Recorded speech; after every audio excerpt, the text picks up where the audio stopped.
What's up, tribe? How you guys doing? Welcome back to my channel. Go ahead and hit that subscribe button. I hope you like this video. Here's your review for Chasing Atlanta Season 4, Episode 9. It's a little late, but it is here, okay? So, we started this episode where we left off with Q and Oliver and the whole argument. And listen, the argument got heated. They went back and forth. Oliver was like, I accept everything I did wrong. I accept it. And Q was getting frustrated because Q was like, you know what? I can appreciate the fact that you are accepting your wrongdoing, but here's my issue. How did we even get here? Why did we even have to go through this? Why?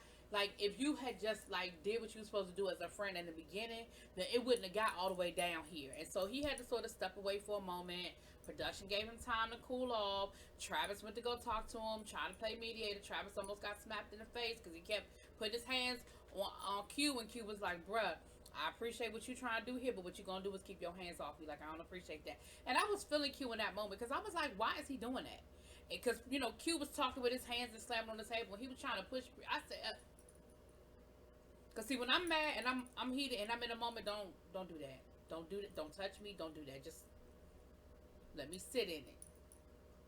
Let me sit in it. Then, but they eventually came to a happy place. Both of them missed each other, and I think they wanted to get past the argument. Q just needed to be in a place where he could talk and have the conversation, in a manner in which he wasn't going to try to whoop. He wasn't going to try to whoop Oliver's ass. And so I think they got to that place where they could be in that place. Both of them could be in that happy place.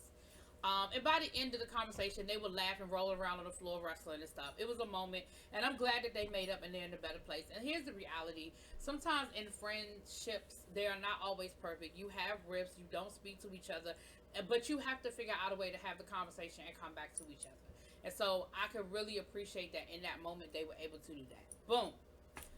Then we see Troy at his new studio. He invites Dominique and Cameron down, and they have a little conversation. And basically, Dominique, once again, being messy, talking about how Oliver is being fake and how Lauren and Oliver are online and on social media, and they being fake, and they talking about all that they have, and talking about the other, that they're ugly and that they don't have no money and all these different things, you know. And I'm just like, I hear you, I do. But I don't know, Dominique. I've said it. I just feel like you are struggling, seeking a storyline, and so you are trying to find it wherever you can get in, where you fit in, and you just gonna find it however you can find it, child. So I don't know. I like you, Dominique. When you are not in that place where you are battling for a storyline, I think you are a very endearing guy. I really do. I think you're a sweetheart. I loved later on. We'll get to that in a minute. I loved you later on in the episode. So anyway. So they were talking about how they hadn't talked to Rico. Well, in the next scene, we see Rico with Cameron.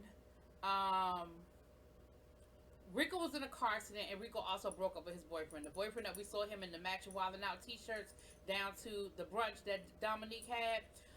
They broke up, and Rico was like, listen, I'm a very introverted person. When I'm going through something, I don't reach out. I don't answer my phone. I don't respond to people. I log off.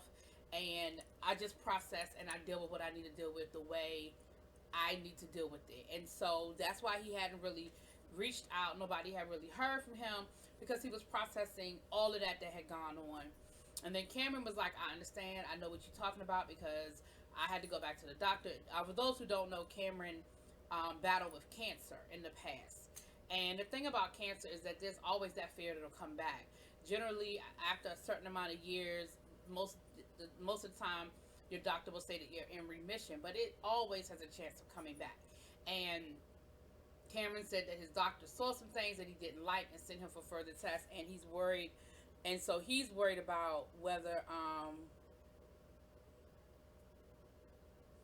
I'm sorry. He is worried about the cancer coming back. And so it was a moment between him and Rico. And I thought it was a really sweet moment because they really don't know each other that well. But that's how relationships and genuine friendships are built. Sometimes the right person is around you at the right time. And even though y'all are not the best, you know what I mean? Like, you're getting to know each other, but you have that moment, and that builds on something, and I can appreciate that, and I'm glad that Cameron felt comfortable enough to reach out to Rico, and I feel like Rico responded in the best way he could. He got up, he gave him a hug, and they just had that moment. They just stood in the moment, and I loved it. I really, really loved it.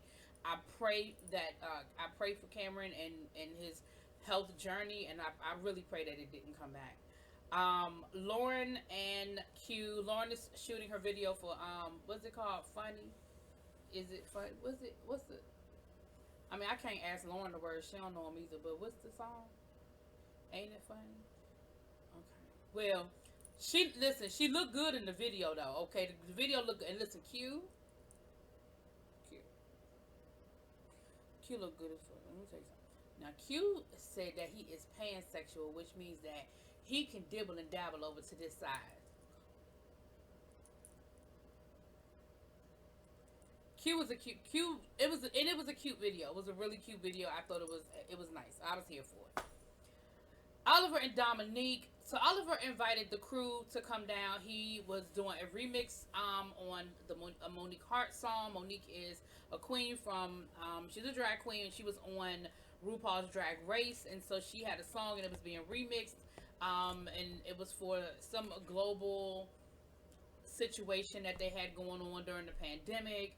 I think he was remixing a RuPaul song, so I mean that's always listen. That is always a platform that is going to get you worldwide recognition. So shouts out to Oliver. Now Dominique showed up Dominique was the only one that came, and he came with his boyfriend. And Oliver was like, I just kind of want you guys, to kind of be in the video, be in the background, it's gonna be out there, so everybody's gonna see you. And Dominique was like, what Oliver don't know is that I like to dance, and so does my boyfriend. And baby, when I tell you that they put together a whole choreographed routine, I feel like Dominique and his boyfriend be in their living room putting together routines just on a regular anyway. And so they was like, remember the one we did last Tuesday night? Yeah, after Taco Tuesday, that's the one we gonna do, because they was in it and they was on sync. You know what I'm saying? They was there, honey. They was there. And I thought it was I thought it was really cute. And even Oliver was impressed, like, what? And see, that's the Dominique that I like, right? Him and Oliver had a good conversation afterwards. They were talking about Travis's event, and Oliver was like, listen, I just want to get past all of this with everybody. I just want to get into a good place with everybody. And so he said that he was willing to talk to Kendra. He said, I just want to clear the air. Like, I just want us to get into a good place, and I just want to clear the air, with Kendra. And so, so there we got that. Okay. Kendra and Wayne were at their video shoot for Black Lives Matter. Kendra talked about how she was worried about going back to jail, how it was just a lot on her, great. Kendra also said that she was ready to clear the air with Troy. She wants to clear the air with everybody, but then when she get around those people, she act a damn fool, but whatever. So we have a meetup with Troy and Kendra down to the park. Now Cameron shows up. Troy can't come because he couldn't get nobody to cover his shift. Look, that's real shit.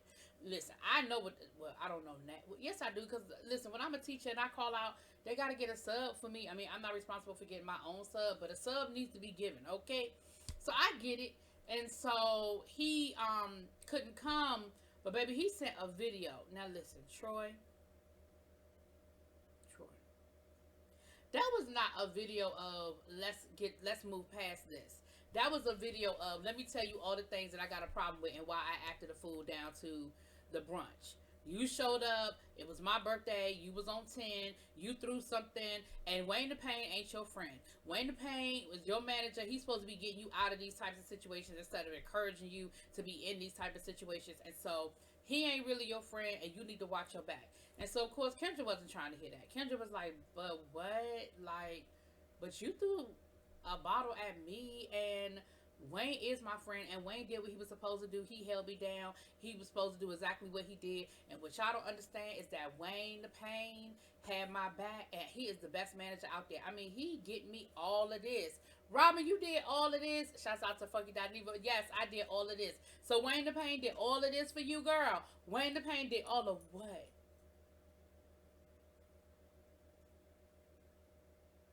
What Dwayne the Pain do for you, ma'am? I'll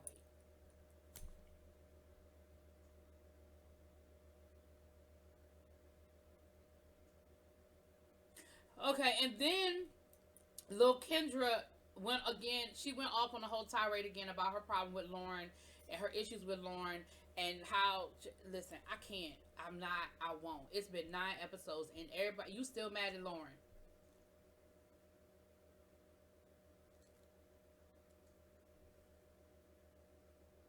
That was the episode, y'all. Y'all let me know what y'all think. Drop it in them comments, please.